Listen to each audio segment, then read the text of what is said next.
siempre, ¿no? Bien, vamos a ir repasando breves conceptos que tuvimos de la materia que comenzamos la semana pasada, materia bibliología, la doctrina de las Escrituras. Y dijimos básicamente que Dios se ha revelado, Dios se ha manifestado al hombre. El hombre, el ser humano, no llega al conocimiento de Dios por la aplicación de su inteligencia o cosas así, sino porque Dios se ha revelado, Dios se ha manifestado. Dijimos que Dios se ha revelado de una manera general. Y la Biblia nos dice de esto, ¿no? La revelación general significa que Dios nos da a conocer ciertos aspectos básicos, elementales de sí mismos. Y entonces vimos que la revelación general se divide a la vez en dos partes. Primero, la creación. Como dice el Salmo 19, los cielos cuentan la gloria de Dios, el firmamento anuncia la obra de sus manos. Y como dice también Romanos en el capítulo 1, lo dice el apóstol Pablo, ¿no? De que su eterno poder y su deidad se hacen claramente visibles mediante las cosas hechas, de modo que el hombre, el ser humano, no tiene excusa. Es decir, todo ser humano, por más que haya nacido donde haya nacido, sabe de la existencia de Dios. No sabrá mucho acerca de este Dios, pero sabe de la existencia de Dios. Y el segundo aspecto de la revelación general, dijimos, es la conciencia. Es decir, Dios en cada ser humano, como el hombre es creado a imagen y semejanza de Dios, Dios ha puesto en su corazón, en su conciencia, el principio del bien y el mal. Y dijimos que básicamente esa es la ley moral, es decir, los 10 mandamientos. El hombre, el ser humano, sabe que hay un Dios. Mandamiento número 1, ¿no? El primer mandamiento habla acerca de eso. Sabe que tiene que apartar tiempo para Dios. Es decir, si hay un Dios, si hay un creador y es tan poderoso que ha hecho todas estas cosas, merecerá nuestro tiempo. En el decálogo, ¿cierto? Los 10 mandamientos tenemos, por ejemplo, el mandamiento del sábado. Bien, hay que apartar tiempo para Dios. Dentro de los 10 mandamientos tenemos que hay que honrar al padre, a la madre, no matar, no robar, no adulterar, no codiciar, etcétera, etcétera. Es decir, son las leyes básicas que todo ser humano conoce. Y en base a esa revelación general, en base a esos condimentos, nuestro Dios, que es absolutamente justo, va a juzgar a aquellas personas que no han tenido, como nosotros, la posibilidad, ¿cierto?, de llegar a conocer de una manera más específica, ¿cierto?, más detallada acerca de nuestro Dios. Entonces, la creación habla de Dios y la conciencia del ser humano habla de Dios. Esto lo dice, ya lo leímos también, Romanos capítulo 2, versículos 14, 15, 16. Allí Pablo nos dice que la ley está escrita en el corazón y el ser humano se guía por esa ley. Aunque no tengan una ley externa, unas tablas de piedra como lo tenía Israel, sin embargo, esos principios están en el corazón de todo ser humano. Por eso Pablo dice, no hay excusa delante de Dios. Y después dijimos que hay una revelación especial, mi hermano Javier. Eso es lo que estuvimos hablando en la charla anterior, ¿cierto?, con nuestros hermanos. Y dijimos que habían varios elementos de la revelación especial. Y esta manera como Dios se ha revelado lo encontramos en la Biblia, en las Escrituras. Allí nos hablaba de la suerte, bueno, algo que en algún momento dijimos, por ejemplo, en la época misma de Moisés, antes que Moisés escribiera Génesis, Éxodo, Levítico, Números y Deuteronomio, el pobre Aarón, ¿cómo se iba a manejar? ¿Cómo se iba a gobernar? Es decir, él no podía decir, bueno, a ver, me traen, ¿qué dice segunda de Timoteo? ¿Qué dice primera de Pedro? Me traen el Evangelio de Juan, a ver qué. No existía nada. No existía Génesis, no existía Éxodo, Levítico, Número, Deuteronomio, no existía Josué, Jueces, Ruth, Esther, no existía nada. Entonces, ¿cómo se manejaban las personas? ¿Cómo se determinaba en épocas primitivas la voluntad de Dios? Y dijimos, por ejemplo, que el sumo sacerdote también dentro de su pectoral acá, dentro de sus ornamentos, ¿cierto?, dentro de su vestimenta, tenía una bolsita con básicamente 2 piedritas, dicen algunos, ¿no? Que a modo de, dijimos, entre comillas, blanco, negro, sí, no, depende de la piedrita que sacaba, el sumo sacerdote así sin mirar, ¿no? La que sale, era así, bueno, entonces esto es lo que había que hacer, sacaba, era no, bueno, esto es lo que no hay que hacer. Y dijimos, mi hermano Javier, algo que tiene que ver con el tiempo de hoy. Cómo lamentablemente, si bien esto fue permitido por Dios en épocas primitivas, cómo hoy lamentablemente muchos hacen lo que un hermano nos comentó acá, una palabra muy interesante, que es la bibliomancia. ¿Qué significa? Lo aprendí yo la semana pasada, un hermano acá nos hizo un aporte extraordinario. que es abrir la Biblia y decir, bueno, si la palabra es positiva, sí, dele hermano, dele para adelante. Si la palabra es negativa, no hermano, Dios dice que no. Y hablábamos acerca del peligro de utilizar la Biblia no de esta manera. Claro, sí, escuché el audio, vi que un par de veces quien llevaba la clase a cargo se volvía loco, se agarraba la locura. Pero, a ver, en cierto sentido está, de alguna manera está bien que nos pongamos con ese celo, ¿no es cierto? ¿Por qué? Porque conociendo que la Escritura es inspirada por Dios, a veces el lugar que el cristiano le otorga a la Escritura es casi nulo. ¿Por qué? Porque hay prácticas que lo que hacen es venir a echar por tierra esos fundamentos básicos de nuestra fe, ¿no es cierto? Como por ejemplo el sola Escritura. Nosotros como creyentes protestantes tenemos este punto característico del pueblo cristiano evangélico, que es sola Escritura. Bueno, a veces ese sola Escritura queda desdibujado por prácticas que se apartan de nuestras bases doctrinales, y qué importante es poder retomarlas, ¿no es cierto? Otra cosita que decíamos nosotros es tomar, por ejemplo, como la voluntad de Dios el sacar los pancitos de vida. Yo le decía a los hermanos, a ver, el que no tenga pancitos de vida en su casa no es evangélico, no es canuto, como dicen en Chile, ¿no? Ahora, está bien, yo decía, todos tenemos, de hecho yo tengo allí en mueble aquí de mi casa, tenemos pancitos de vida, pero si uno los utiliza para memorizar la Biblia está bien. Ahora uno no los puede utilizar como para determinar cuál es la voluntad del Señor para nuestras vidas, porque para eso tenemos las Escrituras, ¿no? Hay muchos mensajes allí, así que yo le diría que vaya viendo algunos. Nuestro pastor también se ha comunicado, si quiere subir a los mensajes anteriores. Mandaron saludos, preguntaron si era el papá de Cielo, ¿se acuerdan de mi hija Cielo? Sí, soy el papá de Cielito. Me estuvo acompañando también mi hija, una hermosa experiencia haber visitado a nuestros hermanos en Lirquén. Tengo que ir a buscar las sandalias, me dice Luis Emilio Lillo. Así que sí, vamos a ver cómo hacemos. Tenemos, para la gloria del Señor, muchos deseos de visitarles y bueno, seguir trabajando en la palabra del Señor. Amén. Seguimos adelante entonces, muchos mensajes allí. Nos preguntan algunos hermanos, dice saludo para quien le acompaña, me dicen a mí, el hermano Javier, ¿sí? Es ayudante aquí en la IEPI Bahía Blanca, y como les decía, él da las clases los días viernes con otro grupo de estudio, así es que les animamos a estudiar la palabra de Dios. Entonces dijimos, en épocas primitivas, como no había Biblia, bueno, Dios permitía ciertas cosas, ¿no? Pero que hoy es ridículo que las apliquemos. Es decir, es como que si hoy vamos, no sé, a decir, bueno, a ver, no sé, para hacer determinada cosa, vamos a hacer un arado con 2 palos, un pedazo de hierro. Bueno, salvo que uno no tuviera ningún recurso, pero uno normalmente hoy compraría un arado, compraría otras cosas, ¿cierto? Es decir, bueno, vamos a hacer un viaje misionero. Bueno, Pablo caminó, anduvo a lomo de mula, está bien, sí, pero hoy tenemos un vehículo, tenemos otro, hay aviones, es decir, utilizamos las cosas que hoy ya tenemos disponibles, ¿cierto? Así en cuanto también a las Escrituras, ¿no? Dijimos que también Dios habló a través de los sueños muchas veces. La pregunta fue si hoy en día Dios nos podía hablar por sueños. Sí, Dios nos puede hablar por sueños, pero dijimos que todos los sueños o visiones o cualquier manifestación debe ser cotejada a la luz de las Escrituras, ¿no? Claro. Porque es el grave riesgo que corremos hoy en día. Bueno, es que la Biblia dice que estos son tiempos peligrosos, en donde muchos apartarán el oído de la verdad, es decir, de la Biblia, y se volverán a las fábulas. Entonces, si uno se va a guiar por cuestiones subjetivas, yo insisto, yo no estoy diciendo que Dios no te pueda dar un sueño.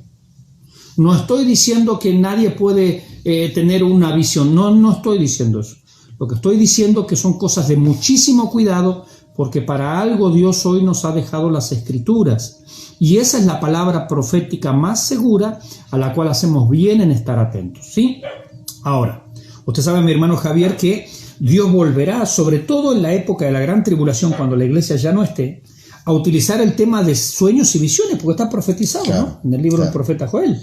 Algo similar como lo que sucedió. Qué importante es esto, ¿no es cierto? Porque en momentos de cambio de dispensación, podríamos decir, vemos estos acontecimientos, ¿no? Cuando nace la iglesia y bueno, y después cuando comience el momento de la gran tribulación, con esos 144.000 con una capacidad especial, ¿no es cierto?, para la obra que van a tener. Pero uno debe, a ver, el problema del pancito y de otras cuestiones que a veces nos hacen recortar más y más la Biblia, nos impiden conocer todo lo que la Biblia nos quiere comunicar. Por eso es tan importante la lectura también sistemática de la Biblia, es decir, no ir simplemente a un versículo, sino poder contextualizar.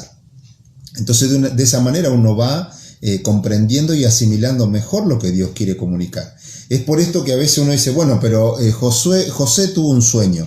¿Por qué uno no puede tener? Bueno, uno va y si lee toda la historia de José, se va a dar cuenta del propósito de lo que Dios tenía al darle esos sueños. Bueno, y perdón que lo interrumpa. Y cuando José tenía esos sueños, no existía el Génesis. Claro.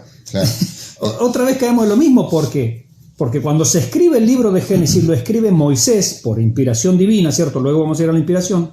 Pero para cuando viene Moisés a escribir por inspiración divina el libro de Génesis, José ya había muerto hacía 600 años. Claro. Entonces muchas cosas serían más claras para nosotros. De hecho, de estar estudiando, siempre se hace más fácil cuando uno tiene la costumbre o el hábito de leer las Escrituras de manera completa, de manera de continua. De hecho, yo les recomiendo, si yo creo y confío que van a seguir estudiando la palabra con el pastor Mauricio, pero que tengan este hábito de leer toda la Escritura. ¿Por qué? Porque de esa manera uno no se vacuna contra herejías, contra falsas enseñanzas. ¿Por qué? Porque automáticamente viene a la mente, bueno, pero hay un texto que contradice, bueno, entonces uno, ya conociendo algo, puede arribar a conclusiones bíblicas, ¿no es cierto? E incluso saber preguntar, ¿no es cierto?, cuando hay allí alguna aparente contradicción entre lo que uno ha escuchado y entre lo que uno está aprendiendo. Digo aparente porque la Biblia no contiene contradicciones, seguramente ya esto lo han hablado o lo van a hablar, ¿no es cierto?, en esta materia. Que, a propósito, la materia de bibliología para mí es la primera. Una de las confrontaciones que tuve con nuestro pastor es que bibliología y hermenéutica son las primeras materias que todo creyente debiera estar incursionando. El manual que usamos comienza con angelología por una cuestión de índice nada más. Sí, pero quedó de casualidad en realidad. Claro, pero cuando uno ahonda, por ejemplo, en esta materia de bibliología, lo que va haciendo es conocer características, cualidades, la esencia de la palabra del Señor. Entonces uno ya va yendo a las otras materias sabiendo que el fundamento de cada una de las doctrinas se encuentran en la palabra del Señor. Entonces, para mí es una de las materias pilares, lo mismo que hermenéutica. ¿Por qué? Porque uno va entendiendo cómo debe acercarse a la Biblia, con qué herramientas interpretarla, ¿para qué? Para que el resto de las materias se le haga a uno un poco más sencillo, ¿no es cierto? Esto de estudiar materia por materia no es algo antojadizo, sino que es como en cualquier ámbito, ¿no es cierto? Uno toma el todo, que es la palabra, por sus partes, pero tenemos que siempre tener esta capacidad o este hábito también de ir conociendo el todo, ¿no? Cuando leemos la Biblia vamos conociendo el todo, pero después en un segundo momento ir viendo parte por parte, en este caso esta materia, ¿no es cierto?, de bibliología. Amén. Sí. De hecho los manuales que uno consulta traen otro orden. Claro. Acá fue medio resultó de casualidad, o sea que tampoco fue buscado, ¿no? Bien, dijimos también que Dios se manifestó a través de los sueños, a través de las visiones, también se manifestó a través de las teofanías. Estamos haciendo un repaso mientras usted va buscando, porque aparecen preguntas a veces allí, ¿no? No solamente hay saludos, sino que hay preguntas. Las teofanías. Y dijimos que la teofanía es una manifestación o una aparición de Jesucristo antes de la encarnación. Es decir, Jesucristo siempre ha existido porque Él es Dios. Asumió la forma humana allí cuando vino a nacer en Belén de Judea, ¿cierto? Pero Él siempre existió. ¿Y cómo se manifestaba en el Antiguo Testamento? Como el ángel de Jehová.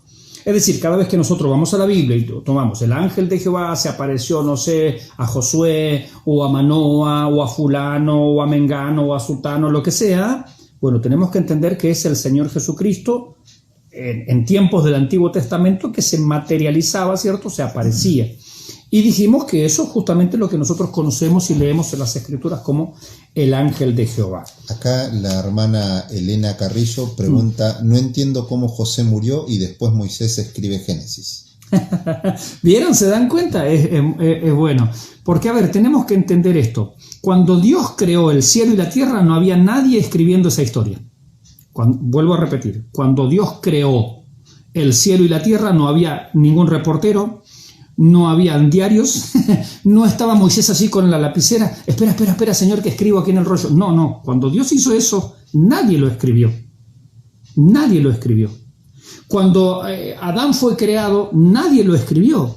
Cuando pasó el diluvio, en ese momento no estaba Moisés escribiendo.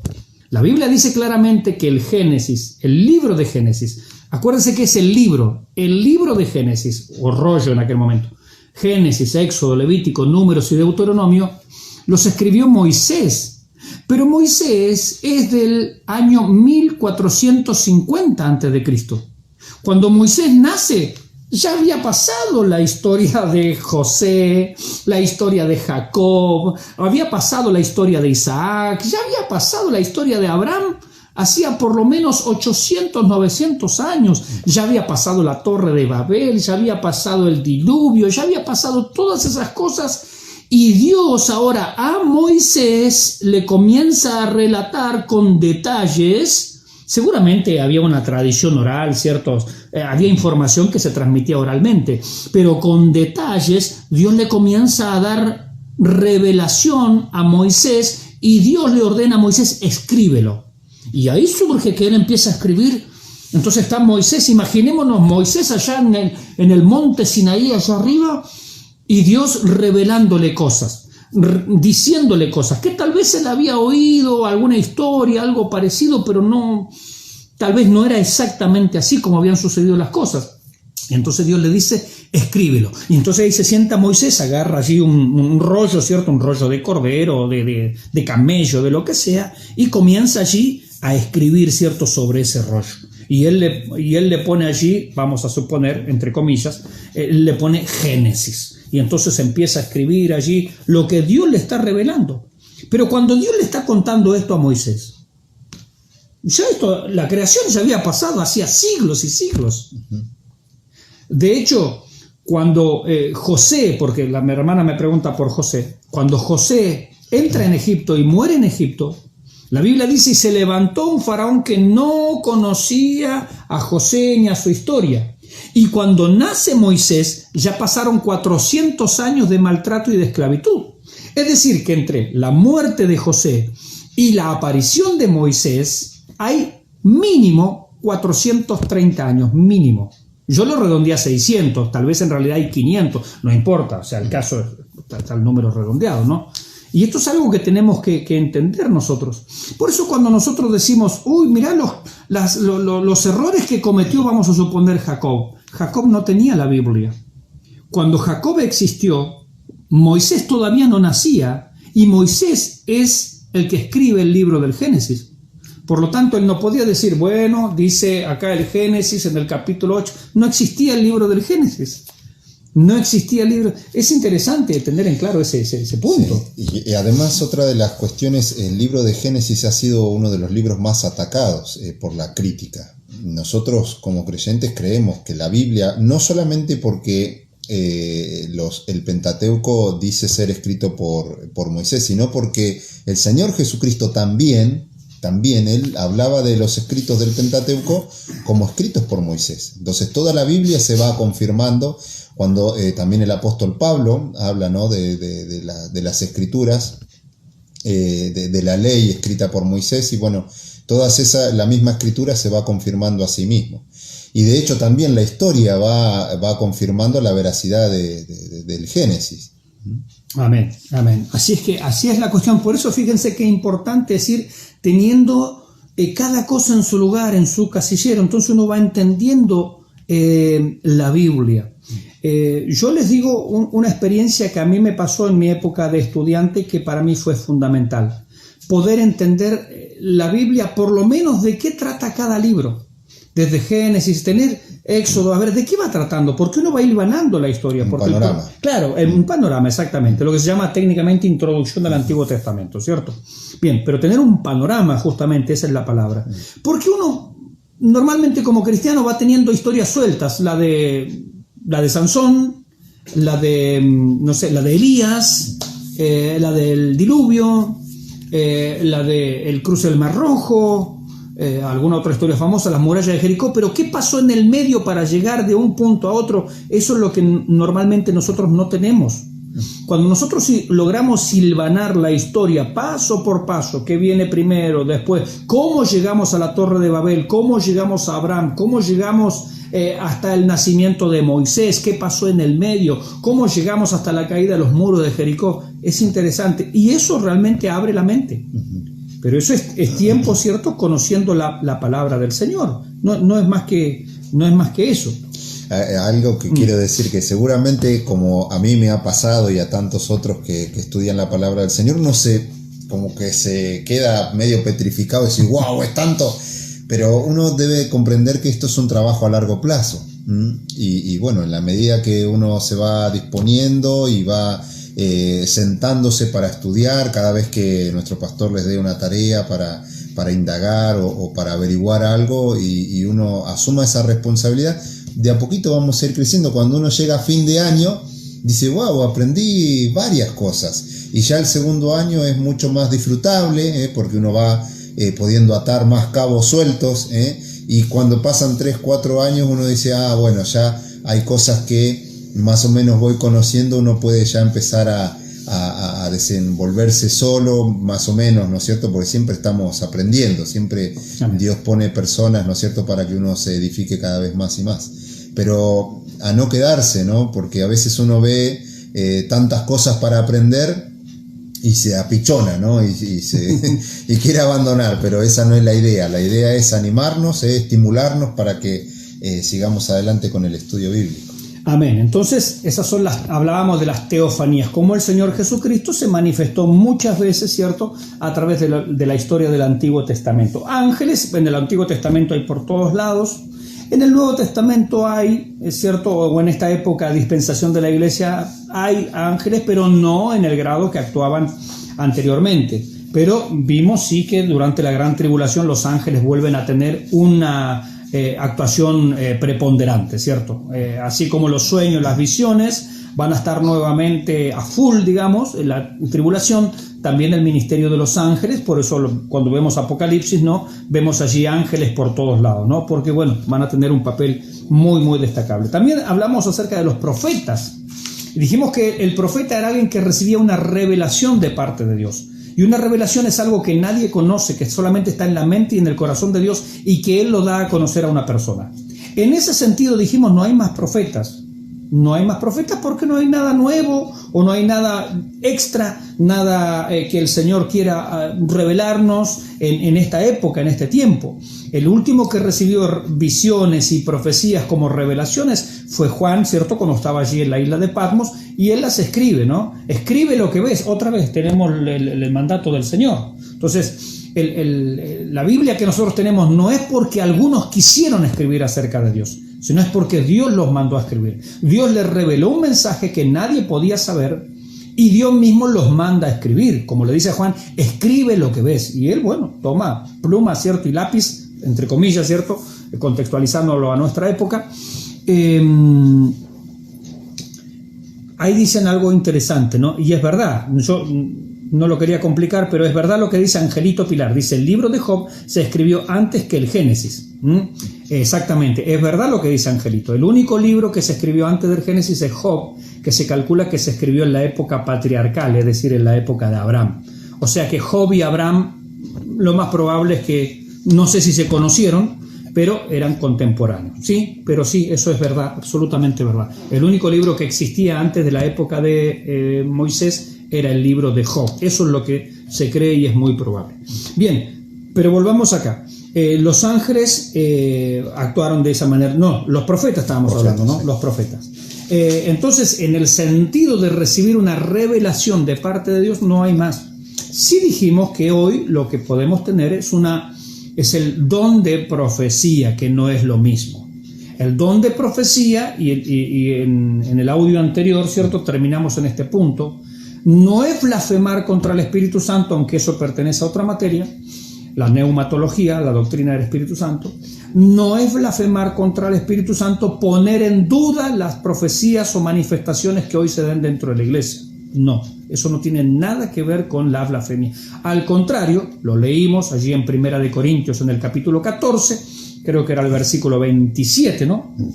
Creo que era 14-27, creo que era, donde decía que cuando hay profecía en la iglesia, los demás juzguen. Y esto es una orden del Señor. El mismo Espíritu Santo, ¿no?, que está usando a una persona, no sé, para hablar un mensaje de edificación, de consolación o de exhortación, que es lo único que puede transmitir la profecía hoy dentro de la iglesia, dice los demás juzguen. Entonces tenemos que analizar a la luz de la palabra si lo que se está diciendo es de Dios, no es de Dios. ¿Está bien? 14:29. 14:29. Esta es la gran diferencia, ¿no es cierto?, entre el profeta y el que tiene el don de profecía. Lo que decía el profeta era palabra de Dios, indiscutible, era autoritativa, era infalible, es decir, ese profeta no erraba. No. Lo que decía de parte de Dios, eso era palabra de Dios. Pero hoy, en esta dispensación, en este tiempo, el que tiene el don de profecía es para ser analizado, es para ser juzgado a la luz de la palabra. No podemos nosotros pensar que lo que va a decir esa persona es infalible. Este riesgo a veces que corremos como cristianos de no conocer la palabra de Dios es la puerta abierta para que aparezca cualquier persona diciendo Dios me ha dicho una cosa o tal otra. Porque si nosotros conocemos la palabra de Dios, sabemos que de Génesis a Apocalipsis no necesitamos ningún otro tipo de revelación. Estamos a la espera como iglesia de la manifestación gloriosa de nuestro Señor Jesucristo, de encontrarnos con Él en las nubes. Entonces, no hay otras cuestiones que a nosotros pudieran alarmarnos como necesarias para nuestra vida, ¿no es cierto? Las cartas apostólicas contienen todo lo doctrinalmente lo necesario para que el creyente pueda crecer, pueda madurar, pueda vivir piadosamente, pueda vivir en santidad. El tema es que cuando el creyente no conoce todas estas cosas que están en la palabra del Señor, donde aparece uno de estos vendehumo diciendo que tienen algo de parte de Dios para decirnos, uno está ahí a la expectativa como diciendo qué es lo extraordinario que me va a decir, pero lo extraordinario, lo glorioso se encuentra en las Escrituras. Amén, amén, así es. Entonces, el concepto que nosotros tenemos que tener de las Escrituras es el concepto que la misma Escritura le da. Pedro dice acerca de la Biblia, hacéis bien en estar atentos a la palabra profética más segura. ¿Había profecía en la época de Pedro? Sí. ¿Puede haber profecía en este tiempo? Sí. Pero la palabra profética más segura, la que está por sobre todo en la Biblia, o sea, la misma Biblia, la misma Escritura lo dice. Y una cosa muy importante que decía recién mi hermano Javier es acerca de la infalibilidad. A ver, nosotros criticamos a los católicos porque ellos creen en la infalibilidad del Papa. El Papa no falla en sus decisiones oficiales. Sabemos que eso es falso. ¿Por qué nosotros tenemos nuestros papas dentro de nuestras iglesias? No fallan, lo dijo el instrumento tal. Yo no estoy poniendo en tela de juicio ni hablando mal de ningún hermano o hermana que tenga un don en particular. No estoy hablando mal de ellos. Pero no le podemos atribuir nosotros infalibilidad. Porque, primero, estamos haciendo lo mismo que el catolicismo. Ellos creen que el Papa es infalible. Cuando habla el Papa es infalible. No falla, es Dios hablando. Pero eso no es verdad. No es verdad para el Papa, ni es verdad tampoco dentro del campo evangélico. La que cuando habla no falla es la palabra de Dios. Entonces, la misma Biblia nos autoriza a probar los espíritus si son de Dios. Primera de Juan, capítulo 4, versículo 1. Tenemos que juzgar las cosas que se dicen, pero no con un simplemente descreimiento. Bueno, yo no creo en nada. No. Juzgarlo a la luz de la palabra. Seamos honestos y seamos serios. Usted me podrá preguntar, Pastor Mauricio, ¿usted reconoce que alguna vez el Señor ha utilizado a alguien para hablarle a usted y que esa palabra venía del Señor? Yo digo sí, amén. ¿Alguna vez me ha pasado? Sí. O sea, yo sé, yo entiendo que algunas personas verdaderamente Dios las ha usado o las usa en algunas ocasiones, ¿cierto? Para darnos un mensaje de dirección, de corrección, como dice ahí 1 Corintios 14:3, ¿no? Exhortación, edificación o consolación. Sí, eso existe, pero no siempre se da. Y Todo lo que se diga tiene que ser analizado y juzgado a la luz de la palabra. Eso es lo que decíamos acerca de este tema. Y por supuesto, sí, perdón. Sí, que yo a veces me pregunto cómo haríamos como iglesia si dependiéramos de este tipo de manifestaciones para afirmar nuestro corazón. Porque de hecho en esta situación, ¿no?, donde no podemos ir al templo, ¿cómo hacemos? Yo creo que a veces se funda toda una expectativa en la vida del creyente cuando es errónea. Es decir, nosotros tenemos que ir siempre a la palabra de Dios porque de ahí está el Dios de la consolación.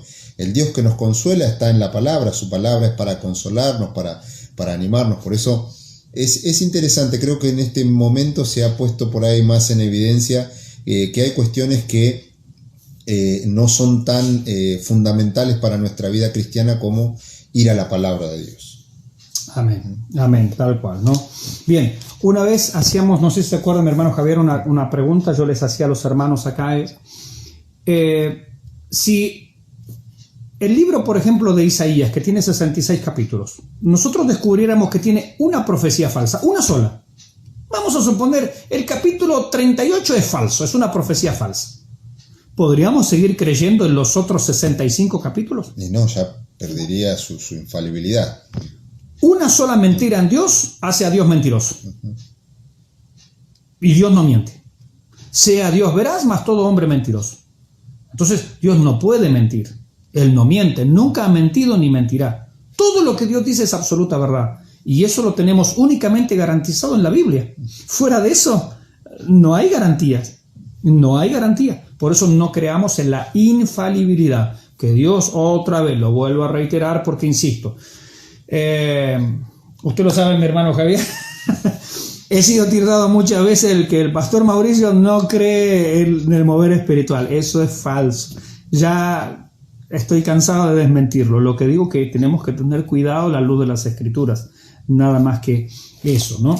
Bien. Francisco Gastón Carrillo dice: solo la palabra de Dios es la profeta verdadera, porque así ha dicho Jehová: maldito el varón que confía en el hombre y pone carne por su brazo, y su corazón se aparta de Jehová. Jeremías 17:5. Amén. ¿Sí? Bien. Seguimos adelante. ¿Hay alguna otra intervención? Bueno, después hablamos acerca de Jesucristo, ¿no? Bueno, Él explicó al Padre, Él reveló la naturaleza de Dios, el poder de Dios, la sabiduría de Dios, la gloria de Dios, la vida de Dios, el amor de Dios. Lo hizo mediante sus hechos y mediante sus palabras. La Biblia en forma escrita, la forma escrita en la que Dios se ha revelado y en ella se hayan registradas todas las formas y anteriores, ¿no?, que hemos mencionado aquí, ¿no? Y por supuesto la obra del Señor Jesucristo y sus apóstoles y profetas. Entonces dijimos por último que la Biblia es precisa, ella no falla, no tiene errores, es progresiva. Dios no siempre reveló todo, comenzó de poquito a más. Así es la Biblia, de poquito a más la revelación. Y también dijimos que la Biblia tiene un propósito, a fin de que el hombre de Dios sea perfecto, es decir, maduro, íntegro. Esa es la idea. A fin de que el hombre de Dios sea maduro, íntegro, ¿sí? Preparado para toda buena obra. Ese es el propósito de la palabra, es decir, equiparnos. Bien, vamos a la inspiración divina de las Escrituras, mi hermano, ¿qué le parece? Sí. ¿Hablamos de inspiración? Es importante esto porque, a ver, la revelación máxima de Dios es Jesucristo mismo. Amén. ¿Cómo nosotros conocemos a Jesucristo? Por medio de la palabra, de las biografías que se hicieron acerca de Él, por la revelación que muestran las cartas apostólicas acerca de sus enseñanzas, de sus mandatos. No tenemos otra manera de conocer a Jesucristo. Entonces, si comprendemos verdaderamente, como la Escritura atestigua, que Jesucristo es la imagen del Dios invisible, así que Él vino a revelarnos todo, en Él estamos completos, hacemos bien nosotros en ir a la Escritura para conocer más acerca de nuestro gran Dios. Amén. El segundo proceso que nosotros tenemos en esta materia de bibliología, lo primero es revelación, es decir, Dios se dio a conocer. No hay manera de que el hombre llegue a conocer las cosas de Dios salvo que Dios las comunique. No hay manera. Entonces Dios se reveló, se dio a conocer. Acuérdense que revelar es correr el velo. El segundo proceso en toda esta manifestación divina es la inspiración, es decir, Dios le reveló, vamos a suponer, a Jeremías un pasaje, un mensaje, una profecía, algo que solo Dios sabía, Dios se lo da a conocer a Jeremías. Ahora Dios le dice a Jeremías, escríbelo, pero que al escribirlo, lo va a escribir tal cual en lo que Dios quiso decir. Eso tiene que ver con la inspiración. Es decir, cuando Jeremías, siguiendo el mismo caso, escribió, era el mismo Dios, el mismo Espíritu Santo guiándole, conduciéndole. El ejemplo que se da es de un barco, por ejemplo, que, como en aquellos tiempos, ¿no? Un velero, que abre las velas y el viento infla esas velas, ¿cierto? Y el barco es guiado, es impulsado. Entonces, el Espíritu Santo fue el que motivó, el que guió, el que supervisó a los autores cristianos, llámese Moisés, llámese Jeremías, Isaías, Pablo, Pedro, Mateo, Marcos, quien quiera que sea, él mismo fue el que les guió, él mismo fue el que les impulsó y les condujo para que lo que ellos escribieran sea efectivamente lo que Dios había querido comunicar. A ver, yo podría traducir al hermano Javier y decir, bueno, más o menos el hermano Javier quiso decir esto, aquello, esto, otro, pero por ahí necesariamente no estoy diciendo exactamente lo que él quería decir. En la inspiración lo que se guarda es que la Biblia, cuando fue escrita, era exactamente lo que Dios había querido decir, sin que Dios haya estado dictando ahí, bueno, escribe la A, escribe la B, escribe la C. Jeremías, los autores bíblicos no eran una máquina de escribir, no. Algunos se nota la emoción que tienen, el enojo de Pablo, por ejemplo, con los Gálatas.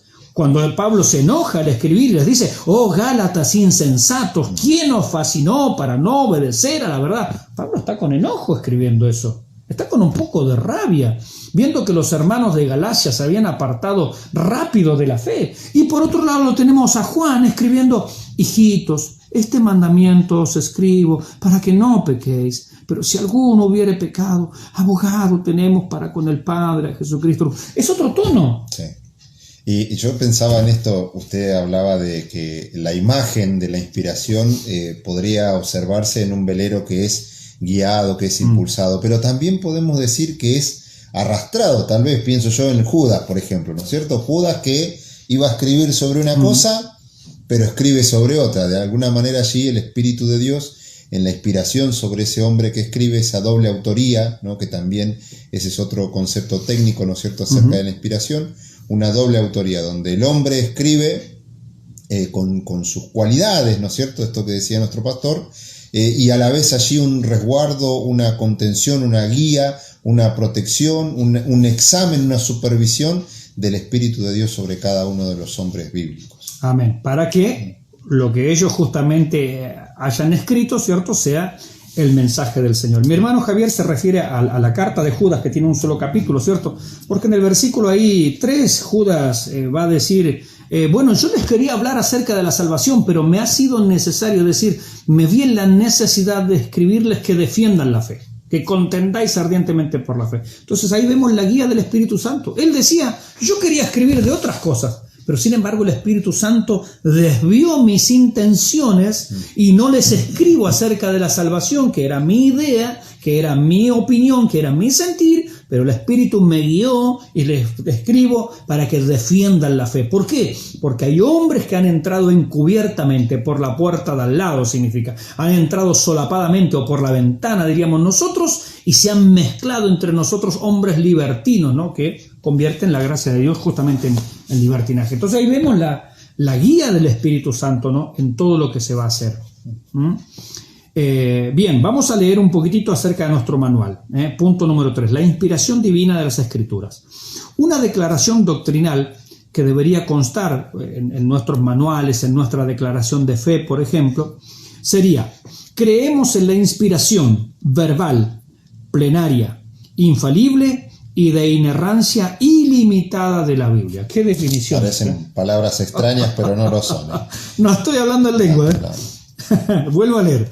Creemos como Yepi Iepi Bahía Blanca, Iepi Lirquén, como Iepi en donde quiera que esté. Esto es una declaración bíblica que no pertenece en sí a una congregación, sino que en general las congregaciones adhieren a esta definición. Creemos en la inspiración verbal, plenaria, infalible y de inerrancia ilimitada de la Biblia, ¿no? Y ahora hay que explicar esos términos, mi hermano. Y que incluso usted decía de que no pertenece únicamente a una denominación, sino que responde también a un tipo de interpretación. A ver, cuando vayan a ver la materia de hermenéutica, van a poder comprender mejor por qué nace esta declaración acerca de qué creemos sobre la palabra de Dios, porque uno se va a ir dando cuenta que para poder interpretarla, para poder conocerla, para poder tener un panorama bíblico, uno debe comprender que completamente, bueno, ahí usted va a ir explicando ahora, ¿no? Palabra por palabra. Vamos a tratar de explicar. Uh-huh. Bien, claro, porque las cosas son importantes. Primero creemos, es decir, sostenemos, estamos seguros, convencidos. En la inspiración. ¿Qué sería la inspiración? La inspiración tiene que ver con lo que Dios ha soplado, con el aliento de Dios. Es decir, creemos que la Biblia es producto de lo que Dios ha soplado, exhalado. Eso es justamente la inspiración. La Biblia es inspirada por Dios. Lo que Dios ha soplado, lo que ha salido de su boca, lo que ha salido de su aliento, eso hoy tenemos como producto la Biblia. Entonces, la Biblia no es de inspiración humana, es de inspiración divina. Algunos dicen, bueno, no, la Biblia es como cuando Shakespeare se inspiró, o como, ya que hay muchos hermanos chilenos, ¿no? Como cuando Pablo Neruda o Gabriela Mistral se inspiraba. Bueno, Pablo Neruda estaba en los bosques del sur de Chile y me miraba los paisajes y los árboles, o alguna musa, alguna bella dama por allí, ¿no? Se dice que gustaba bastante de algunas señoritas. Bien, entonces él se inspiraba y escribía allí. No. Acá hablamos de inspiración divina. No es que un hombre se inspiró y dijo, voy a escribir acerca de Dios. No, la Biblia es inspirada por Dios. Es decir, Dios es el promotor, el que está atrás de esto, que movió a los hombres, que sopló, que envió su aliento, podríamos decir, sobre los hombres. Y que también es importante esto, que no lo hizo sin ningún objetivo. Es decir, Dios habló, Dios se comunica con el hombre. Por lo tanto, es Dios comunicándose, es Dios hablando, es Dios palabra autoritativa. Amén. Es decir, no es que, bueno, Dios inspiró a esta gente sin ninguna razón y, bueno, nosotros podemos tenerlo ahí en nuestra estantería de la biblioteca sin ninguna importancia. No. Dios, el creador de los cielos y de la tierra, se ha comunicado con el hombre y lo ha hecho de esta manera. Amén. Y decimos que esta inspiración, este aliento de Dios, esto que Dios ha exhalado, que salió de sus labios, ¿sí?, es verbal. Es decir, palabra por palabra. Es decir, que podemos descansar en cada palabra que utiliza la Biblia. Hay muchos ejemplos, ¿no?, acerca de inspiración. Luego vamos a ver algunos ejemplos. Pero lo que queremos decir acá con verbal es que las palabras de Dios fueron inspiradas. Es que no están utilizadas las palabras así porque sí, bueno, vamos a poner esta palabra que me parece a mí. No. Dios mismo los guió a la selección de las palabras exactas que tenían que utilizar. Y esas palabras están vigentes hasta el día de hoy. Por ejemplo, cuando se habla de la creación, ¿no?, en el libro del Génesis que escribe Moisés, ¿no?, por inspiración divina, dice, en el principio creó. Y ese creó es la palabra bará, en hebreo, bará. Y la palabra bará significa literalmente crear de la nada, es decir, sin ningún material preexistente. Entonces, hay una selección de las palabras. Tienen un significado exacto y preciso de lo que Dios quería comunicar. Dios no utilizó materiales preexistentes. Bueno, había un par de planetas allá que se rompieron, que se deshicieron, y Él dijo, bueno, voy a traer un poco de arcilla allá, un poco de metal de allá, un poco, y en base a eso voy a hacer esta creación. No. Entonces, hasta la selección de las palabras. Cuando se habla, por ejemplo, de Jesucristo, se habla de la simiente, y Pablo dice, no de la simiente. Es decir, allí el artículo en singular está definiendo toda una doctrina. Entonces, podemos descansar plenamente en lo que la Biblia quiere decir. Pastor, no sé si por ahí les ha dicho a los hermanos, creo que sí, acerca de la biblioteca virtual. Sí. ¿Por qué? Porque es importante entender esto. Si nosotros tenemos ese tipo de declaración de saber que la Biblia es inspirada de manera plenaria y verbal, podemos hacer uso de herramientas de hermanos que ya han estudiado para poder lograr conocer el significado de cada una de las palabras cuando fueron escritas, ¿no es cierto? En hebreo, en griego. A veces causa una serie de pánico pensar que cada palabra tiene su significado, pero nos vamos a encontrar con muy agradables sorpresas cuando utilizamos esos recursos, que de hecho el pastor les puede compartir. Son archivos, no son muy pesados, y uno los puede tener allí porque por ahí hay palabras que ¿qué quiere decir verdaderamente, no sé, la palabra redención o la palabra santificación? Y cuando uno va al original, en el idioma en el que fue escrito la Biblia, uno se encuentra con un panorama más amplio y puede comprender mejor el concepto que la Biblia nos quiere comunicar. Por eso, comprender que la Biblia es inspirada de manera verbal es entender que palabra a palabra, frase a frase, cada coma, cada punto tiene un significado especial, dado de parte de Dios para comunicarse con el ser humano. Uh-huh. Bien, eso de cada coma y cada es una exageración, ¿no? Porque no habían coma. Claro. Pero lo que queremos decir es que todo ese contenido es justamente guiado por el Señor.